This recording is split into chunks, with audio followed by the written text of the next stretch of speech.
Hello everyone, আমি পৌশালী চলে এলাম আরও একটা নতুন ভিডিও নিয়ে। এই ভিডিওটা শুরু করার আগেই একটা প্রশ্ন তোমাদের কাছে রাখতে চাই।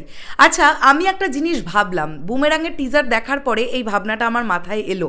এটা তোমাদের আর কার কার মনে হচ্ছে, যারা ভাবোনি বা আমার ভিডিওটা দেখার পরে তোমাদের কার কার মনে হচ্ছে এই বিষয়টা জানিও তো। বন্ধুরা, বুমেরাঙেও থাকতে পারে একটা প্রচণ্ড সোয়াগওয়ালা সং, একটা প্রচণ্ড সোয়াগওয়ালা গান থাকতে পারে কিন্তু বুমেরাঙেও, এমন একটা আভাস কিন্তু আমরা টিজার থেকেই পেয়েছি। কেন বলছি এই কথাটা? বন্ধুরা, যদি আমরা দেখি যে লাস্ট আমরা চেঙ্গিজের সময়টাতে, ওটা একটা গ্যাংস্টার ড্রামা ছিল এবং সেখানে আমরা কিন্তু উইড্ডা বলে যে গানটা পেয়েছিলাম, সেখানে একদম ফুলটু জিদ্দার যে সোয়াগ দেখানো হয়েছিল, রাইট? আমাদের সবার মনে আছে। বুমেরাঙে টিজারের দুটো শট দেখানো হয়েছে। একটা জায়গায় যদি তোমরা খুব ভালোভাবে দেখো, দেখবে যে একটা ছোট্ট শটে জিদ্দাকে ফোকাস করা হয়েছে, সেখানে জিদ্দাকে দেখানো হচ্ছে। আর একটা শেষের দিকের একটা শটে ইন্ডিভিজুয়ালি রুক্মিণী মৈত্রকে দেখানো হয়েছে। আমার কেন জানি না মনে হচ্ছে যে ওখানে মানে ওটা না একটা বেশ সোয়াগওয়ালা গান হলেও হতে পারে। বিশেষ করে আমি জিদ্দাকে তো দেখে মনেই হচ্ছিল, রুক্মিণীকে যেভাবে দেখানো হয়েছে ওই পার্টিকুলার, আমার তো মনে হচ্ছে সেম লোকেশনে বসেই, যেখানে একটা ইয়েলো টাইপের ড্রেস পরে আমরা রুক্মিণীকে দেখতে পাচ্ছি। তো সেই জায়গাটা আমার মনে হচ্ছে বুমেরাঙেও আমরা এরকম একটা বেশ গান কিন্তু শুনতে পাবো। হ্যাঁ, ডেফিনেটলি সেটা চেঙ্গিজের উইড্ডার মতন হবে না, কেননা জনরাটা ডিফারেন্ট, একদম ডিফারেন্ট। কোথায় একটা গ্যাংস্টার ড্রামা আর কোথায় একটা সাইফাই ঘরানার ছবি, দুটো একদম আলাদা। এখানে আমরা গল্প টিজারে বেশ খানিকটা আমাদের কাছে ক্লিয়ার হয়েছে। এখানে জিদ্দার চরিত্রটা একজন সায়েন্টিস্ট এবং যার চরিত্রের নাম হচ্ছে সমর, তার ওয়াইফের নাম হচ্ছে ঈশা, যে ক্যারেক্টারটা প্লে করছে রুক্মিণী মৈত্র। আর এই সমর, বিজ্ঞানী সমর কিন্তু একটি হিউম্যানয়েড রোবট তৈরি করে ফেলবে, যে রোবটটার নাম মোস্ট প্রবাবলি তিনি দেবেন নিশা, যে একদম রুক্মিণীর মতন দেখতে কিন্তু খুব মজাদার কিছু কাজকর্ম করে।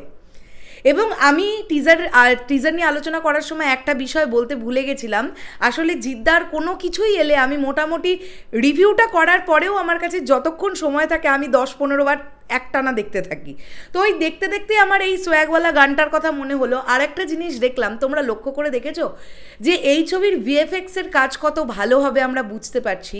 দেখবে একটা শট এরকম আছে যেখানে সুপার বাইকটা নিয়ে জিদ্দা উড়ে যাচ্ছেন এবং একটি ছাদ থেকে একটা বাচ্চা ছেলে সে পড়ে যাচ্ছিল, তাকে বাঁচাবার জন্যে কিন্তু জিদ্দা বাইকটা নিয়ে আকাশের দিকে উঠেছেন এবং সেই বাচ্চাটাকে হয়তো প্রাণে বাঁচাবেন, এই বিষয়টা থাকবে। তো ন্যাচারালি বাংলা ছবিতে আমাদের ভিএফএক্স খুব পুয়ার হয়, কেননা আমাদের বাজেট নেই, আমাদের ইন্ডাস্ট্রির বাজেট অত বেশি নেই, আমরা বরাবরই তাই দেখে এসেছি। কিন্তু সেখান থেকে দাঁড়িয়ে এরকম ভিএফএক্সের কাজ বা বুমেরাং ছবিতে যেরকম ভিএফএক্স হবে অবশ্যই আমরা আশা তো রাখতেই পারি, তাই না? সাউথের লোকজন সাউথের ভিএফএক্স টিম তারা কাজ করছেন, ডেফিনেটলি সেটা অনেক ভালো হবে, এমনটা আমরা আশা রাখতেই পারি। তো সব মিলিয়ে কিন্তু বুমেরাঙের টিজার মোটামুটি পজিটিভ রিভিউ পেয়েছে। আমি তো যতটুকু যা রিভিউ দেখলাম সবাই মোটামুটি ভালো বলছেন। এবং আমি এখন সেই লোকগুলোকে খুঁজে বার করতে আমার ইচ্ছে করছে যারা বুমেরাঙের পোস্টার দেখে বলেছিল, ভাই এ তো পুরো কার্টুন মার্কা পোস্টার দেখতে লাগছে। তাদের কি টিজারটাও কার্টুনের মতন লেগেছে?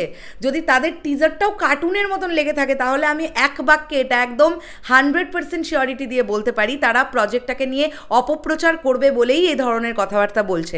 আর কোনো একটা ভালো প্রজেক্ট বা সেই প্রজেক্টের যদি মেরিট থাকে না, সেই প্রজেক্টকে আটকানো যায় না। আমি কেন জানি না আমার মন বলছে জিদ্দার বুমেরাং প্রচণ্ড ভালো বিজনেস করতে আসছে, এটা আমার মনে হচ্ছে। যে সময়ে ছবিটা রিলিজ না, সেই সময় বাচ্চাদের স্কুল টুলগুলো ছুটি, মানে সপরিবারে বসে দেখবার মতন বুমেরাং একটা ছবি হবে, যে ছবিটা না মানে পুরো 8 থেকে 80 প্রত্যেককে আনন্দ দিতে দিতে যাবে, এমনটাই আমার মনে হচ্ছে। শেষ করলাম ভিডিওটা। তোমাদের কি বক্তব্য অবশ্যই কমেন্ট করে জানিও। দেখা হচ্ছে আবার খুব শিগগিরই নতুন কোনো ভিডিও নিয়ে। আর প্যান ইন্ডিয়া রিলিজ তো এটা ডেফিনেটলি, এটা নিয়ে কোনো ডাউটই নেই, কেননা ব্র্যাকেটের টিজারের পাশে বেঙ্গলি লেখা ছিল। আমরা ওয়েট করছি হিন্দি টিজার কি আজকে ড্রপ করা হবে নাকি কবে ড্রপ করা হবে সেটা এখনও বুঝতে পারছি না। তবে বুমেরাঙের কিন্তু প্রমোশন বেশ আগে থেকে শুরু করা হলো। আজকে কিন্তু মাত্র এপ্রিলের 24 তারিখ, হ্যাঁ? তো হাতে কিন্তু প্রায় 1 মাস 20 দিন মতন আছে। এত আগে জিদ্দার টিজার নিয়ে এসছেন, অবশ্যই আমরা এটা আশাই করতে পারি বুমেরাঙের প্রমোশন প্রচণ্ড ভালো হবে। দেখা যাক কেমন হয়। শেষ করলাম ভিডিওটা। দেখা হচ্ছে আবার খুব শিগগিরই নতুন কোনো ভিডিও নিয়ে। তাহলে এখনের জন্যে টাটা।